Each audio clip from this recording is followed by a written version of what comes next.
Anjalee Khemlani, who's keeping her eye on the very latest concerning the coronavirus itself. And Anjalee, are we seeing any progress yet in the number of cases being reported domestically?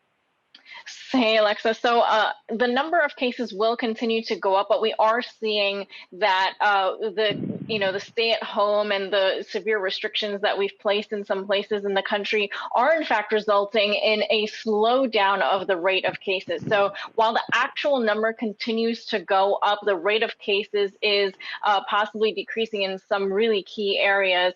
We know that in fact New York State has seen some of those trends in the past couple of days. When you talk about hospitalizations and ICU beds, even though we've been ramping up, we know that the U.S. Naval Ship Comfort is out there with 1,000 beds, the Javits Center up and running with 2,500. So we are going to see that ramp up of beds just in case that surge does in fact come, even though the officials are hoping that not all these beds will be needed, but they say that it is still a possibility. So even though these measures are in fact working, the worst is not behind us, and we could still see this ramp up, Alexis.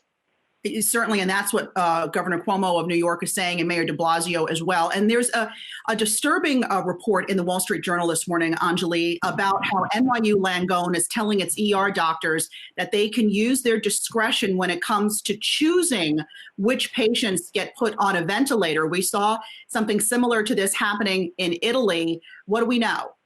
That's correct. And that's the point I was going to bring up, is that while it is very disturbing to hear that information and to hear that it is happening here on the ground in the U.S., it is exactly the experience that Italy went through, and it is exactly the experience that anyone who experiences the surge will go through. There are ethics committees, and there are already guidelines that hospitals do use when they do in fact face a shortage, and they do have a system in place essentially. And so that's been, the most concerning part, I think, for anyone who considers what could happen if they get infected, is we may have, the professionals that are able to treat you, but they may not have all the equipment. And that's where, for the past couple of weeks, we've been having conversations about where are the masks and where are the ventilators and what's happening with all this equipment that hospitals are so in dire need of, and these ventilators specifically, because that is the thing that will keep someone alive even when they're pretty critical, to get them over to the other side and back on their feet. And so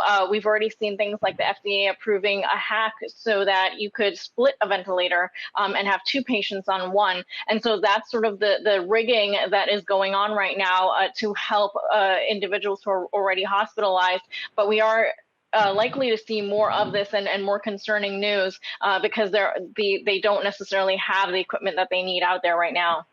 Yeah, Anjalee Khemlani, thank you. And for those of you who have been tuning in the past couple of weeks, you know that you've heard me talk about my sister, an emergency room nurse in New York City, telling me almost daily that she doesn't have the equipment she needs to do her job and feel safe about it. Now we've got Ford, GM, and Tesla making ventilators, and they can't get them to the hospitals fast enough. Anjalee Khemlani, thank you. Hey investors, Zach Guzman here. Are you interested in learning more about the markets and getting the latest financial news? Well, then click right here to subscribe to our Yahoo Finance YouTube channel. Get the latest up-to-the-minute market analysis, big interviews in the world of finance, and information on how to manage your money every day wherever you are.